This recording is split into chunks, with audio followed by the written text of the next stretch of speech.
жана Чорюсоктон чыгарып берем деп бир-эки алдагандар болгон. Российский паспорт алып берем деп бир өзүбүздүн эле кыргыз балдар почти 150 000 алдап кеткен. Во дворе ты не имеешь права находиться в территории Российской Федерации деп атпайбы? Да ладно, командир, что, шутишь что ли дедим да десем.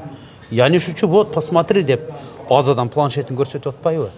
Жанагыны көрдүм, мен билем, күтүп отурганмын, ошол нерсени күтүп атканмын өзү.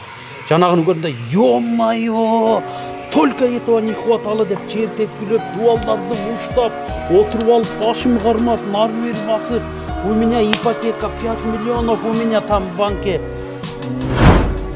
Тагдыр бар, эптеп өмүр сүрүшкөн, тагдыр бар, айла жоктон күлүшкөн, тагдыр бар, кийинки айда кетем деп кете албай жылдап жашап жүрүшкөн. Тагдыр бар, абайсыздан күйүп кеткен, ата-энеге азап кайгы үйүп кеткен. Тагдыр бар, жан багыштын амалынан апасындай аялды сүйүп кеткен.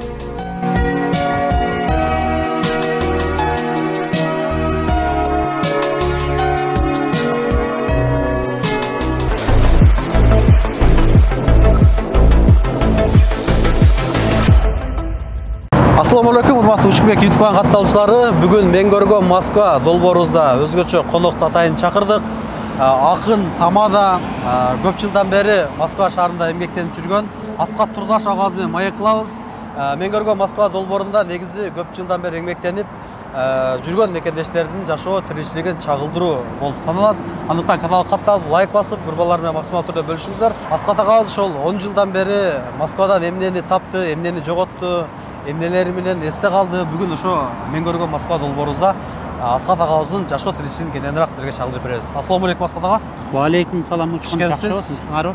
Рахмат. Негизи ошол биздин максатыбыз мен көргөн Москваны мекендештерибиз эмне максатта келген, эмнеге жетишти, Москванын жакшы жактары, жаман жактары ошондой мекендештерге чагылдырып беребиз негизи максатчы. Негизи Москвага эмне максатта келдиңиз эле биринчи? Алгач ушудан суроо берейин сизге. Ассаламу алейкум мекендештер. Жалпы Москвадагы мекендештерге Учкунбек YouTube каналын көрүп жаткан жалпы эле Кыргызстандагы мекендештерге, дүйнө жүзүндөгү мекендештерге салам. Москвадан ысык салам, Москвадан ысык салам. Анан Москвага келгендеги максат эл катары эле ушу барып басканча сүйлөшөлү. 1-2 ай иштеп, көрүп, кичине баягы жакшы болсо ошол жакта кичине аракет кылып көрөлү эл катары деген ойдо келгем. Чын айтайын, 1 ай же 2 ай иштеп кайра кетем деп келгемин. Кудай буйруса мына 10 жыл болду. Эм жаман эмес, Кудайдын кулагы сүйүнсүн. Элдин жакшылыктарында кызмат кылып, жакшы ийгиликтерге, аркы берки жакшы нерселерге жетишип атабыз. Негизи мени Москвага досум чакырган, Сыргак деген классташым. Ошол досума ушул күнгө чейин ыраазы болуп келем дайыма. Ошол досумдун арты менен келип күтүп алганда да ошол досум күтүп алып, квартирасын алып барып жайгаштырып, биринчи келген учурда квартплатымы төлөп, тамак ашымы төлөп, иштеп жайгашып алганга чейин деп бир чоң жардамын көрсөткөн. Ошол досумдун жардамынын арты менен мына 10 жылдан бери Москвада эмгектенип, ушул жактан ырыскы таап, экинчи балам Москвада төрөлдү. Ипотекага болсо дагы үй алдык.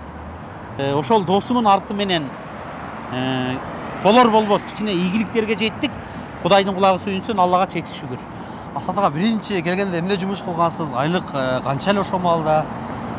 Азыркы салыштырмалуу айлык кандай эле? Эмне жумуш кылгансыз биринчи келгенде? Биринчи келгенде 2015-жылы, мен келген жылдары рубль 1,5 болчу. 1,5, 1,40 болуп. Ошо маалда жаңыдан курс кайта баштаган маал эле да. Бирок ошондо деле 1,40 ошондой болчу да, 1,5, 1,40. Ошондой болчу. Анан айлык, мен биринчи келгенде 30 000 айлыкка иштегемин. 30 000 айлык прачный фабрикада кир жуган жерде иштегемин. Жана поезддин пастель бельелорун жууйт элек да.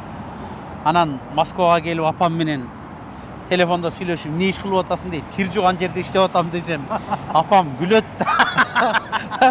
Апам эми ойлоп тур да, кадимкидей баягы кир жууп иштейт тура депчи. Ошо прачный фабрикада иштегем. Ал жерде bir жарым ай 2 айга жакын иштедим. Андан чыгып bir эшик чыгарган заводда иштедим. Кандай чыгарган? Эшик. Эшик Армияндардын bir фирмасында эшик, кадимки эле баягы эшиктер бар го. Комнатный эшиктер. Ошондо эшиктерди чыгарган заводдо иштедим. Ал жерден айлыгы көбүрөөк болчу, бирок иши оор болчу.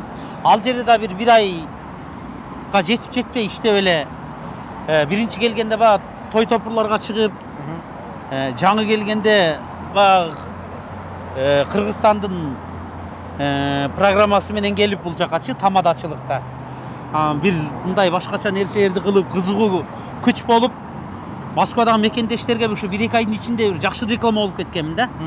Ошо 1-2 айдын ичинде эле рекламам күчөп, тойго чакыруулар көбөйүп, анан жумушту таштап атып, анан ошо Мутишиде Оймо деген кафе бар эле.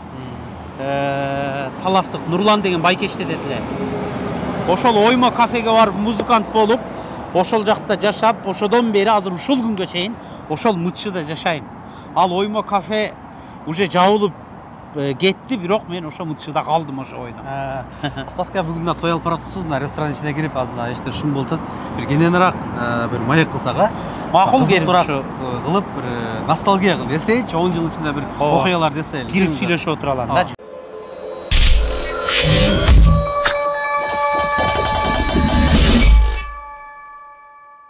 Жария. Кыялдагы үй эми чындык.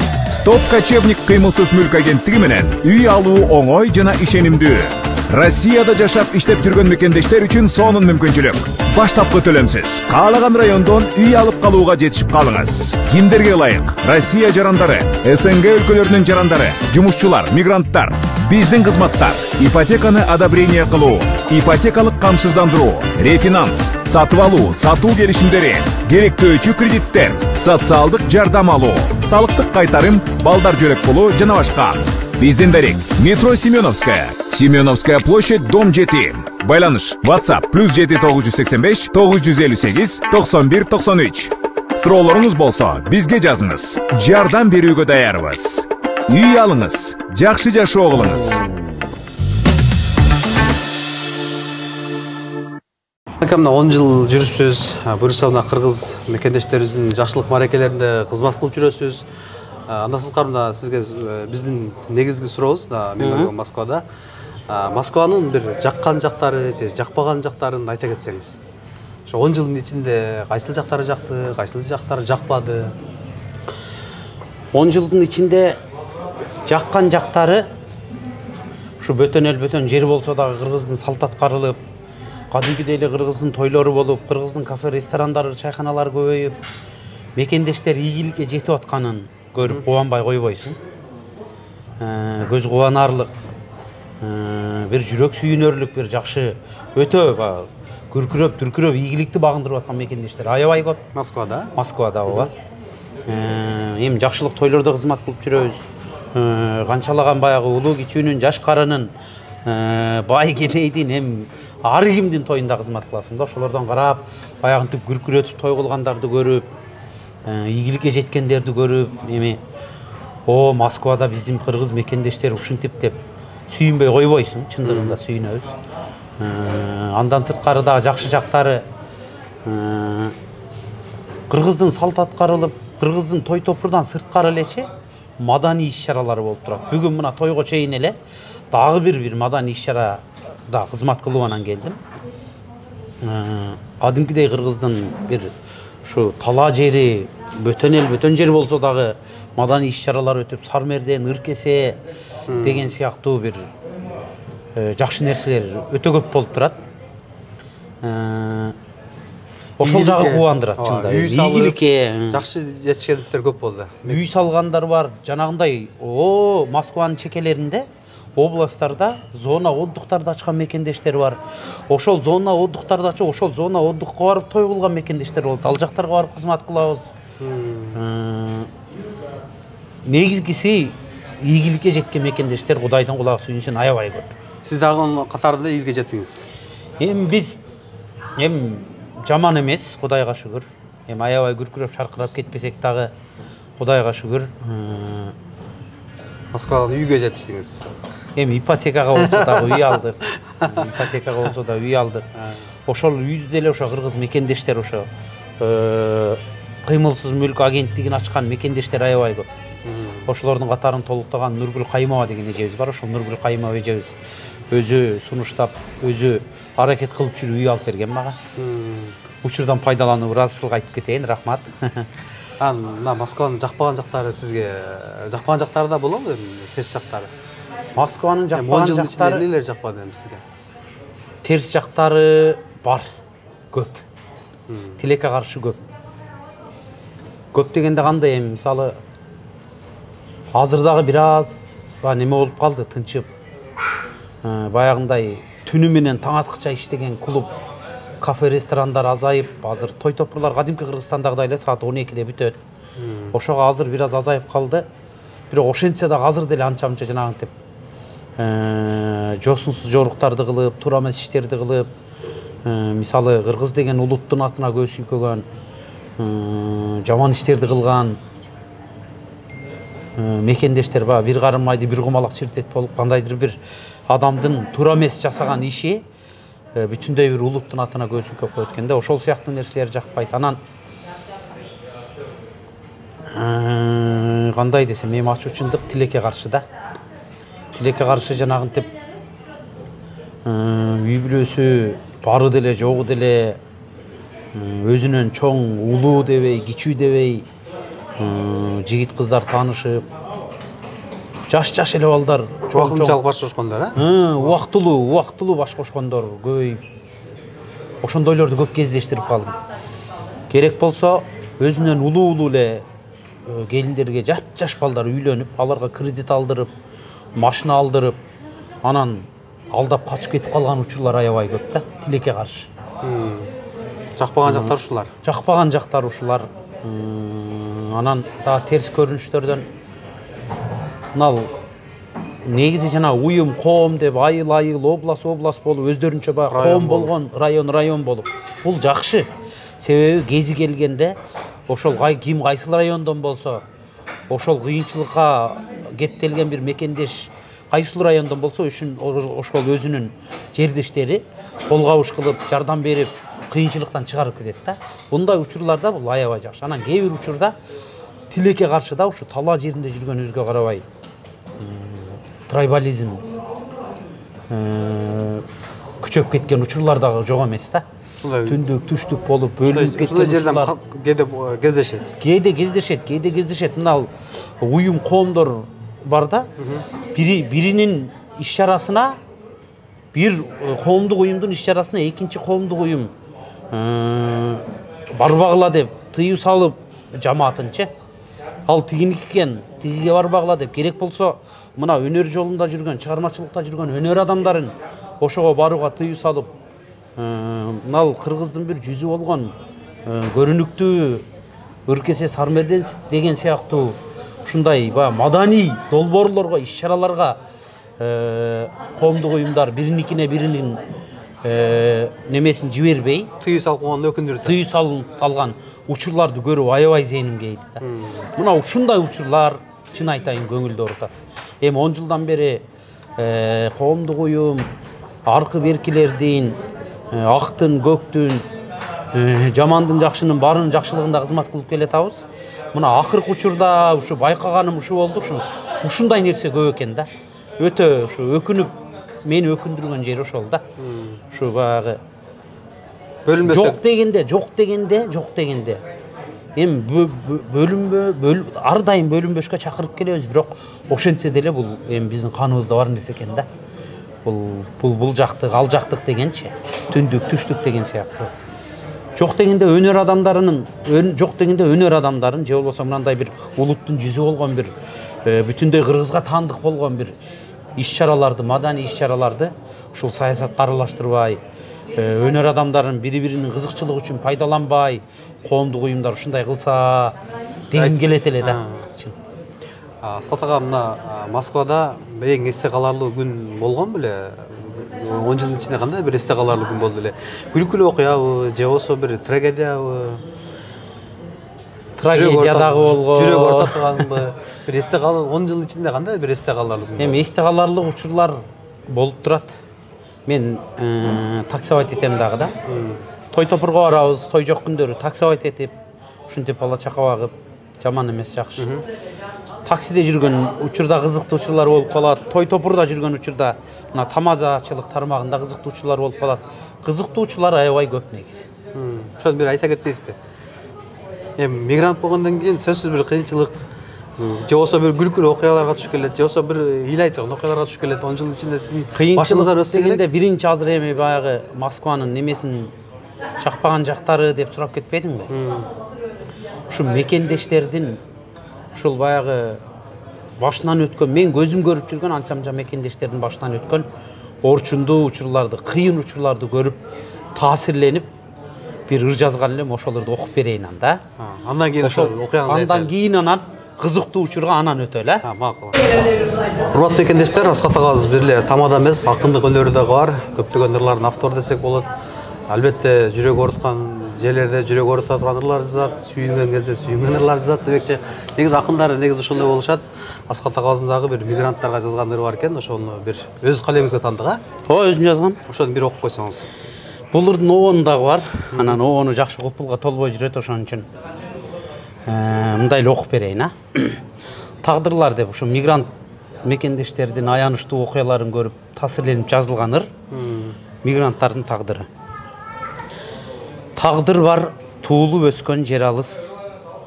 Тагдыр бар жубайынан эр алыс. Тагдыр бар басса турса балам деп жол карап баласынан эн алыс. Тагдыр бар жаңы үйлөнгөн жар алыс. Тагдыр бар бешиктеги бала алыс. Тагдыр бар ашыктыкка арбалып сүйгөнүн сүйүп жүргөн жан алыс. Тагдыр бар жашап жүргөн талаалап. Тагдыр бар жумуш таппай сагалап. Тагдыр бар тирүү келип иш издеп, табыты кеткен жүрөк жаралап. Тагдыр бар курьер болуп бараткан. Тагдыр бар баңгизатты тараткан. Тагдыр бар арзыбаган акча деп өмүрү өтүп жаткан абактан. Тагдыр бар моюн сунган жазмышкаң. Тагдыр бар кетем деген жаз чыксаң. Тагдыр бар тили дилин унутушуп, жайгашып орун алып алышкан. Тагдыр бар ким бирөөгө акча көйгөй. Тагдыр бар тамак таппай ачка көйгөй. Тагдыр бар үй бүлөсү бирге бирок баласын бактыра албай бакча көйгөй. Тагдыр бар эптеп өмүр сүрүшкөн. Тагдыр бар айла жоктон күлүшкөн. Тагдыр бар кийинки айда кетем деп кете албай жылдап жашап жүрүшкөн. Тагдыр бар абайсыздан күйүп кеткен. Ата энеге азап кайгы үйүп кеткен. Тагдыр бар жан багыштын амалынан апасындай аялды сүйүп кеткен. Тагдыр бар уюм коом деп бөлүнгөн. Тагдыр бар куру чирең көрүнгөн. Талаа жери баарыбыз бир бололу, намыс деген бийик турат өлүмдөн. Жок эмес кыргыз атын тааныткандар, жакшы жашап ийгилигин дамыткандар, мына ошолор чыныгы улут жүзү, мына ошолор чыныгы даанышмандар. Тагдырлар жакшы болсун, тең болсун. Тагдырлар кенем болсун, кең болсун. Тагдырлар кайда болбо кыргыз эли, бир болуп бири-бирине дем болсун. Азамат сага калемиңиз курчу берсин. Бул качан жазылган ыр эми? Бул ырга эми бир 2 жыл болуп калды. 2 жыл болуп калды. 2 жыл болуп калды жазылган. Аскат ага, сиз ошо акындыктагы көп мындай белгилүү ырчылар дагы сиздин калемиңизге тандык ырларды ырдап жүрөт. Негизи анан Мен белгилүү болгондо сага да ыр жазып берген, билесиңби? Учкундагы кезинде ырдачы болчу. Бурдан мындан 10-15 жыл мурун, ырда учкунга да ыр жазып бергенмин. Анан Өсөр Ишматовдун көп ырларын жазганмын. Сапар Исаков деп ошо оштогу ырчылардан көбүнө ыр жазганмын. Көбүнө ыр жазган. Сиздин негизи Аскат агабызга таандык ырлардын көп эле популярный ырлары дагы бар арасында. Көп эле ырлар популярный. Анан ушундай поэзия түрүндө дагы ырларды көп жазат да агабыз. Анан мына Эсте каларлуу бир күндөрдөн айтпасак болбойт эми. 10 жылдын ичинде бир эсте каларлуу Бир трагедия окуялар болгон. Кайгыртып идим окшойт эми. Бир аз баягы эсте каларлык күлдүрө турган, жылмайта турган учурлардан эске салайын а. А дегенде тойдон сырткары таксовать этем деп калбадымбы? Ошо такси жамаатында, неме такси жаатында жүрүп, таксовать этип жүрүп, такси кылып жүрүп, иш учурунда болгон кызыктуу окуяларда. Неме Чорун түсөккө түшүп калган мындан 2 жыл мурун. Чорун түсөккө түшүп калып анан Чорун түсөк 3 жылга киргизет да. 3 жылга киргизип анан бирок чыкпай туруп эле ушул жактан неме кылып Мөөнөт өтсөң болот. Мөөнөтүн деле өткөргөн эмесмин. Жанагы амнистияга туш болуп чыгып кеткенмин да. Бирок ар кимге чыгарам деп тияк-бияк кылып аракет кылып көрдүм, бирок чыгара албай койгом. Ошентип жүрүп эле Кудай жалгап Чорун түсөктөн чыгып кетип анан документтеримди тактап иреттеп алганмын да. Ошол Чорун түсөктө жүргөн учурумда сен Чорун түсөктө болсоң таксовать этпешиң керек да, себеби базадан чыгат. Выдворение сен кетишиң керек депчи. Наряд чакырып туруп кармат берип коюшу мүмкүн. Гай тосуп калды. Таттыбек Халматов деген тамада акем бар. Тааныйсың го? Ошол Таттыбек экөөбүз ушу бир жумуштар менен жүрсөк керек. Гай тосуп туруп эле документти алып кетти машинесине кеткенде Таттыбек өлдү деди. Өлдү Таттыбек, дем салың деди. Окуң дедим да. Окуң десем Таттыбек окуп баштады. Раса окуп туруп Гай жака сүп деп коет. Эми окуң деп атам, ушу бир Кудайдан бир дуа кылалы, Кудай ушу аман эсен чыгып кетели, окуң, дем салың деп атам да. Таттыбек окуп сүп деп Гай жака ошентип коет. Ошенткен сайын жанында туруп күлгүм келет. Бирок Кудайдын кудурети, Алланын кудурети ошол Таттыбек окуган дуанын күчү менен жана гаишниктин планшети иштебей, базага кирбей мен документим. На, база не работает, можете идти деп документти берип койгон да. Алланын кудурети, ошол дуанын күчү көрдүңбү? Ошо менен ал жерден кутулуп кеттим. Анан ошодон кийинчерээк дагы бир 2-3 ай кийин болуш керек. Жалгыз болчумун анда, дагы Гай тосту. Анда да Чорун түсөктөмүн да. Документти бердим дагы, өлдү дедим. Азыр базага салган болсо чыгат, наряд чакырып туруп карматып берсе департ кетет экенмин да. Департ кылып ийген болсо үйдү, ипотекам не болот? Ар нерсе оюңа келет да андачы. Андай учурдачы эми кандай болот, кантем, департ болуп кетсем не болот деп эми кыска эле убакытта ой күлүккө түркүн ойлорго батып кеттим. Анан өлдү деп отурам, задний видтен карап отурам, бир малда канк деп чакырды. Бардым. Слушай, командир дедим. Барсам. Неме деп атпайбы?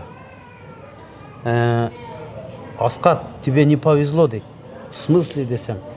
В прямом, у тебя выдворение, ты не имеешь права находиться в территории Российской Федерации деп атпайбы? Да ладно, командир, что, шутишь что ли дедим да десем. Я не шучу, вот посмотри деп базадан планшетін көрсөтүп атпайбы? Жанагыны көрдүм, мен билем, күтүп отурганмын, ошол нерсени күтүп атканмын өзү.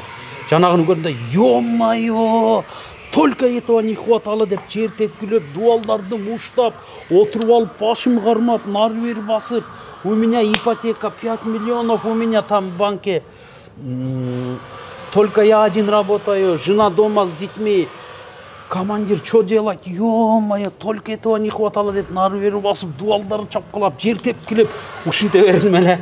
Гай, иди сюда деп чакырды дагы, держи. Найди хороший адвокат, хороший юрист и займись, а то тебе будет плохо. Давай иди деп кетирбей. Эсте калар ушу болуптур деп. Ошентип кутулуп кеткенмин. Артистчиликтин пайдасы да жерде дагы. Аскат аке, бул көчөдө бир кызык окуялар эсте каларлуу. Негизи туура азыр бардыгы ошо карыз барлар, выдворение болсок, департ болсок, ошо карыздан саман кутулуп кетсек дегендер көп. Бардын тилектери орундалсын, урматтуу мекендештер. Баарыбыз ушу ниет кылып, жакшы үй алсак, же болсо машина алсак, ийгиликке жетсек деп эле бардыгы ниет ошондой. Бир максат алдыга коюп анан жүрөбүз да. Баарын максатына жеткиз. Сиз да 10 жыл Москвада 10 жылдан бери кыргыздын жакшылыгында эрке болуп, тамада болуп, жакшылыктарына кызмат кылып жүрөсүз да. Эми тойдогу бир окуялар деле бир кызык болсо керек сиздин. Тойдогу бир кызык окуяларды айтып берсеңиз. Кызык окуялардан болгон биринчи Сармерденде болгон кызык окуяны айтып берейин. Алай менен кайсы жердин Сармердени болуп калды ушу Сармерденде эрке баламында. Сармерден болуп атып анан кийин Алайдын жигиттери хор деп атат да.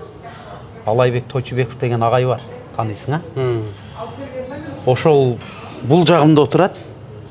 Бул жагымда дагы бирөө отурат да. Анан хор деп атып туруп эле отурган жеринен эң акырында турат экен да алар. Туруп туруп анан кийин баягы хорурдап бүткөндөн акырында Алайдын жигиттеринен салам деп бүтүргөн жери бар экен да. Анан баягы күтүүсүздөн эле тура калышты да, тура калды эле, бардыгы турса сен жалгыз отуруп алсаң да болбой калат экен да, жана сахнада. Анан эми мен туруп келатканда Алайдын жигиттеринен салам деп туруп Тойчу ошол неме Алайбек Тойчубеков агай башка салды го меничи. Ишенсеңчи, башыман калпагым учуп кетип, башым кең эндире бир кыйла турдум да. Кыйла туруп өзүм жоготуп койдум да. Тим более элдин алдында сахнада коңк этип эле башка бир чапса калпагым учуп кетти. Агай өзү барып калпакты алып кийгизе койду. Отуруп бир дабдырап барып анан кийин өзүмө келип кеткем. Бул бир учур. Анан тойдогу тамадачылыкта кызыгуучулар аябай көп болот. Аябай көп болот негизи. Ошолордун ичинен эсте калган. Сен иш-чара өткөрүп жаңы жылдык корпоратив билесиң да? Ошондой бир билесиң сен, эсиңде болсо керек. Шымым жыртылып калган. Ошондой учур өтө эми сеникинде го эптеп бир нерсе кылып жолун таап кеткенбиз. Дагы бир ресторанга тойго барып, той болуп жаткан учур, сеникинде эми башталгалы атканда болгон да. Той болуп жаткан учурда ушу элдер сүйлөп аткан. Эл бир жамаат сөзгө чакырганбыз, сүйлөп аткан учурда ушинтип турганда ручкам түшүп кетти да. Түшүп кетти. Анан кийин эңкей ручканы алып эңкейген кезде дырт деди да. Өлдү дедим. Шашылып бий бердим да. Шашылып ашылып эле бийди бердим дагы эптеп. Шымды бир нерсе кылып тиктиришке айласын кылдым да. Анан ошентип эптеп бирөөнүн шымын кийип, анан тойду бүтүргөм да, чоң келген шым менен. Ошого штаным деп да ыр жазгам, чын эле. Ошону окуп бериңчи. Ооба. 1-2 жыл болуп калды да буга да. Сиз негизи тамашалуулардан жазасыз. Мен ушу көбүнчө баягы немеге мындай кандай десем, көбүрөөк тамашага, юморго көбүрөөк басым жасайм негизичи. Ооба. Мекендештер, биздин дагы ошо бир иш-чарада аскадаганы баштабайсызбы десем, турат да, айта албай. Көрсө ошондо дагы баягы эңкейе коюп шымы жыртылып калып, тур шым алмаштыра алайын деп, анан биздин кечени баштаганбыз да. Музыканттан шым чыгып калып. Ошондой учур дагы эми ушундай кызыктуу учурлар бар. Кээ бир учурда таасир берет, таасирлүү учурларды анча-мынча жаза калам да. Ошону бир окуп бериңчи. Ушинтип анан штаным деп жазган ыр бар, ошону окуп берейин, элге бир тамаша болсун, Штаным. Өткөн күнгө кээде күлүп кусамын, баштап бирөө жакшылыктын жышаанын. Ал тойдо да тамада элем кызматта, ал күндү күлүп эстеп турамын. Калемим түшүп кетип алайын деп, эңкейсем дырт дей түштү штаным. Өлдү дедим, санам санга бөлүндү, ой башкарды, той башкарган көңүлдү. Акырын четке чыгып эңкейсем, көк-мөк болуп, ич кийимим көрүндү. Баарын бийге чакырдым шашып алып, бир кол менен арт жагымды басып алып, олтурам гардеробто ийне таппай, штанымды илгичке асып алып. Ойдо отурсам, эртерээк чыксам деген, кирип келди бир аке Кутман деген. Нар бери шымын чечип алдым да, тойдуланттым чоң келген штам менен. Сиз 10 жылдан бери Москвада жүрөсүз. 10 жыл мурунку кыргыздар менен азыркы кыргыздардын мындай жүрүм туруму, ийгиликтери, 10 жыл мурун кандай жашашчу эле, азыр кандай жашап атат, бир ошонун айырмачылыгын айтып кетиңизби? Негизи мен келгенде мурун 10 жылга чейин дагы да. Аябай баягы бир комнатада 20дан жашап, 30дан жашап, бир эле 3 комната үйдүн бир эле комнатасында 10 адам тизилип жатып ушундай учурлар болгон деп калышат. Анан мен келген 10 жылдан бери анчалык прям манантип тыгын болуп жашагандарды көргөн жокмун, бирок мен келген учурда деле бар болчу, көпчүлүк болуп жашагандар бар эле. Бирок андай эле баягынтип тыгылып жашагандарды көргөн жокмун. Бирок ошондо дагы ынтымак 2015-тен бери ооба ошол адам канчалык көп жашаган сайын ошончолук ынтымак болушуп, бир туугандай болуп, бирин-бири сыйлап, бир туугандай болуп, баягы эшиги бир, кешиги бир дегендейчи.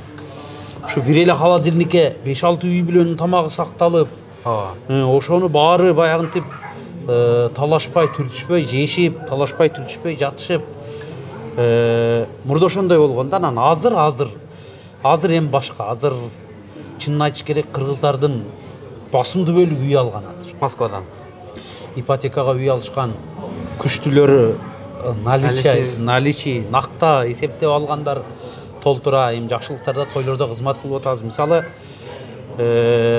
жумасына жок дегенде 2 жолу, 3 жолу тойго чыгабыз. Ошол жумасына болгон 2-3 тойдун сөзсүз жок дегенде бирөө үй той болот да. Мисалы меники. А менден башка тамадаларда үй тойлорду өткөрүп атат да. Үй тойлор аябай көп. Үй алган кыргыздар көп, Кудайдын кулагы сүйүнсүн. Эми мурунку Москванын турмушуна салыштырмалуу 10 жыл, андан дагы мурункуга салыштырмалуу азыр кыргыздар өтө жакшы. Азыр кенен азыр үй албаганы жөн эле квартира снимать эткени деле антип көпчүлүк болуп аябай тыгылып жашабайт азыр. Бир комнатаны бир семья снимать этип, же бир 2-3 кыз, же 2-3 бала биригип снимать этип алып, кеңири кирип чыгып жашашат азырчы. Ошол азыр эми. Бирок документ жагынан кандай карайсыз азыркы?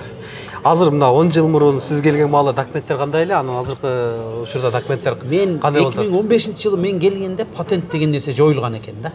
Бая таможенный союз тияк-паяк болуп, анан патент деген нерсе такыр жокко чыккан ошо мен келген жылы. Ошодон бери регистрацияны кылып коюп, бирөөлөргө эле баягынтип регистрация жасагандарга эле, документ кылгандарга эле берип кылдырып кеңири жүрө берчүбүз. Азыр чынын айтыш керек, акыркы учурда кыйын болуп кетти. Жана реестр деген балекет чыкты. Чекеден эле реестрге кирип атышат, карталар блокировка. Эми бул болушунча ушу өзүңө сак болуп, документиңди туура кылып, документиңди таза кылып, баарын жакшы кылып алып жүрсөң эле Москва жакшы. Мындан 10 жыл мурун Казанскийде эле жасатып иштегендер болгон да, туурабы?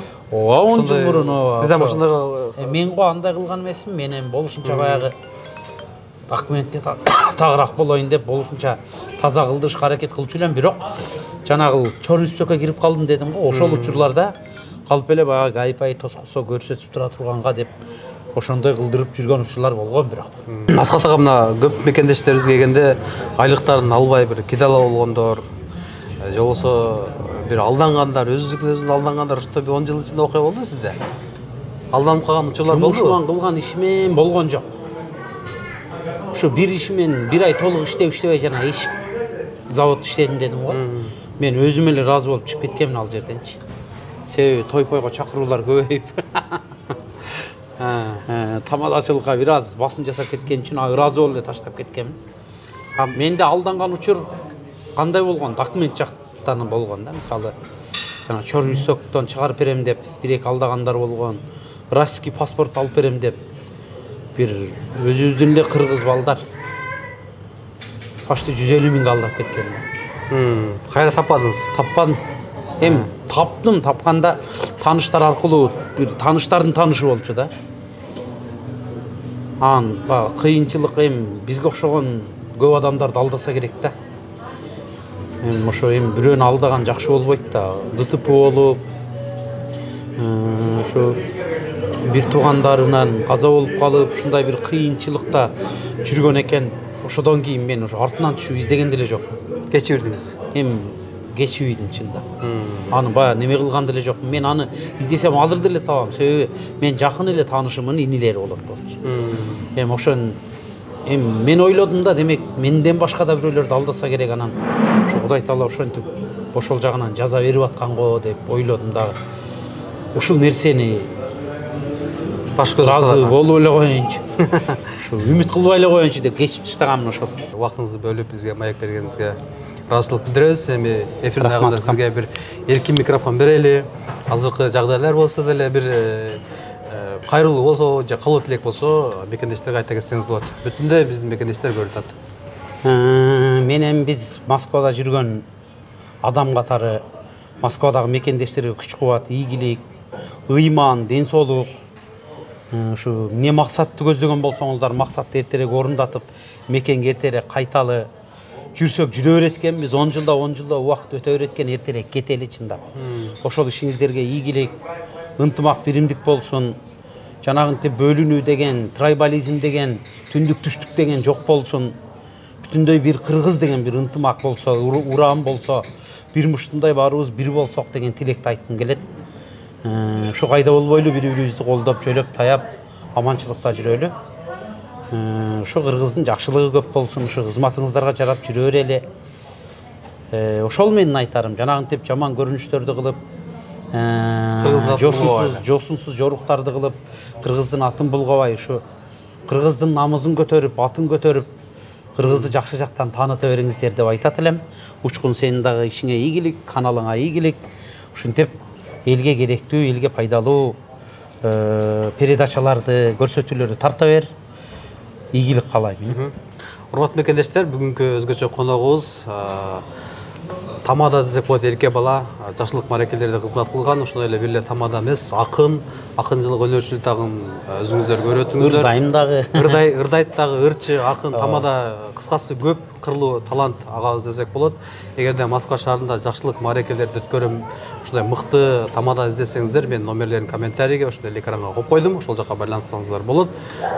Кийинки көрүүдө аман туруңуздар. Бүгүнкү ошо коногубуз дагы баса бир кетели. Акын, Тамада, ырчы Аскат Турдаш агабыз. Көптөгөн мекендештер сыяктуу сиздин да көйгөйүңүз кирди чыктыбы? Биз жардам беребиз. Москвадан Казакстанга каттайбыз. Жолго чыгарда чорнойдан текшерип, эч кандай маселе жаралбашына кепилдик беребиз. Биз пересадка өзүбүз алып кирип чыгабыз. Биздин байланыш номерлер +7936 264 1995 +7901 339 34 35. Аваз Бек мырза, күнү түнү чала бериңиздер.